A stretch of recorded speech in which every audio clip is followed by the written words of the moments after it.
Well-known, well-respected, and lots of talk about taxes. We have a chance to talk with him. Grover Norquist, thanks for joining us. Welcome back to St. Louis here on the Big 550 KTRS.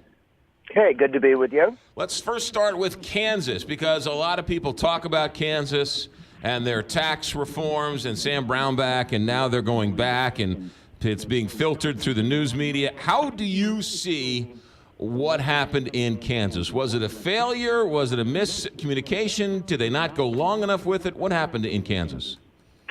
In Kansas, you had a legislature, but most importantly, a Supreme Court.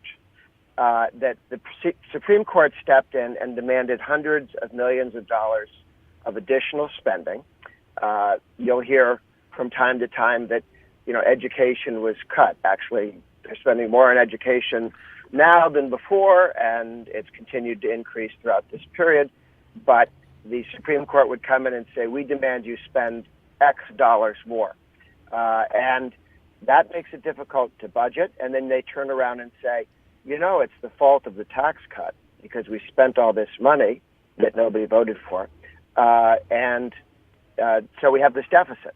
Well, the deficit was driven by, one, the legislature did not reduce spending as much as they should have. They assumed that economic growth would continue uninterrupted. But then the courts came in and added on hundreds of millions of dollars of additional spending.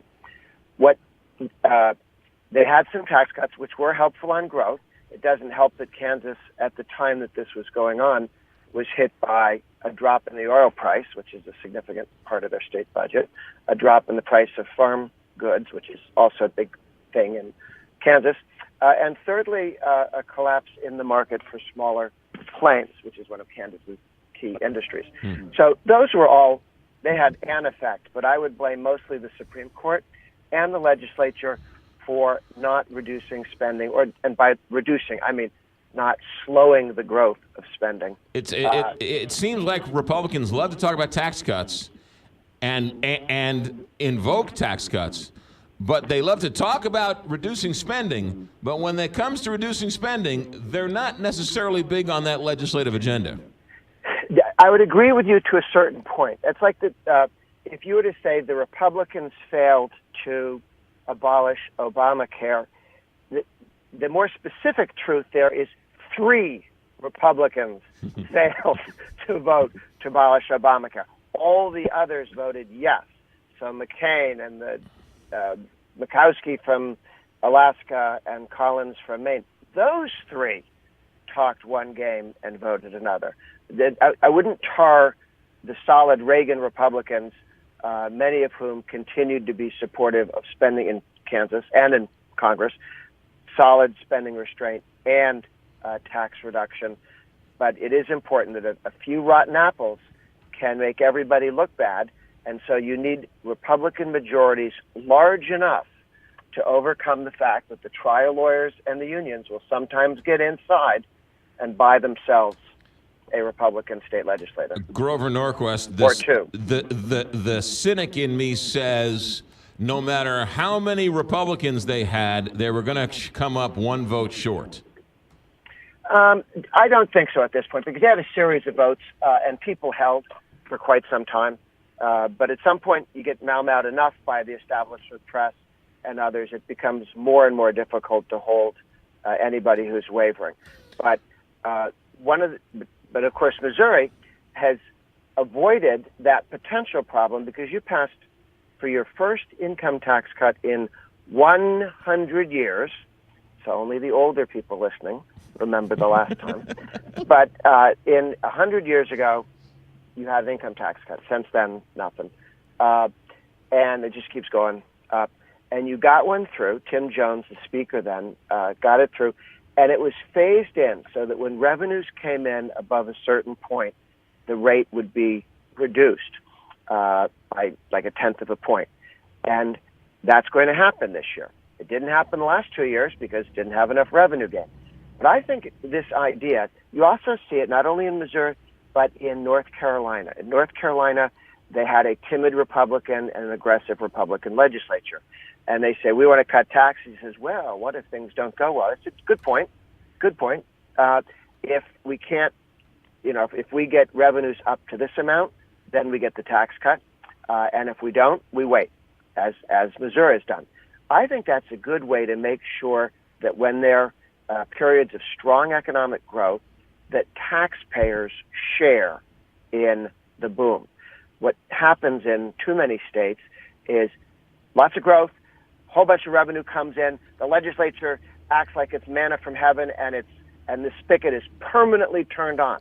Then they spend all this money, they hire people with gold-plated pensions, which are not only expenses this year, a flush year, but for the next 40 years, not always flush years, and then when there's a recession or even a slowdown and the money doesn't come gushing and they say, those peasants have failed us, go beat more money out of them, instead of realizing that they had in fact set up an impossible situation, promising spending that they knew from history, well, maybe they didn't study history, but they should have known from history that that was not going to continue forever.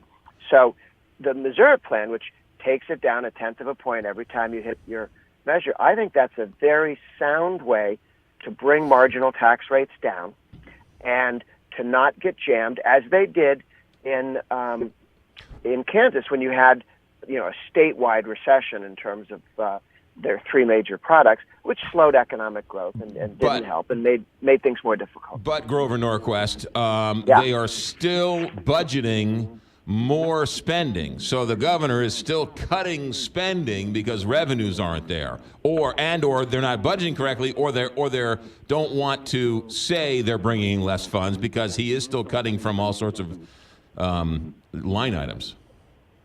Which governor are we in now, Kansas or Missouri? Missouri, Greitens. Okay. Yeah, no, look, Missouri needs to reduce its spending. I mean Missouri pension plan is way out of whack.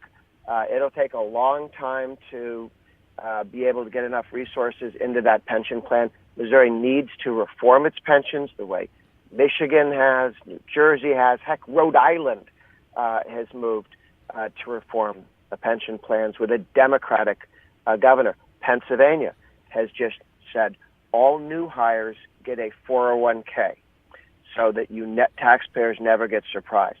When you have those defined benefit plans where they say we'll give you half or 60% of your salary for the rest of your life, those are ones that you don't know that you've got the revenue coming in for that. But if you pre-save with a 401k, and in Utah, all new hires 4 years ago, state, local, cops, firemen, teachers, everybody, you put in, the state or city puts in 10% of your salary into a 401k, a personal savings account. You can match it up to 10%.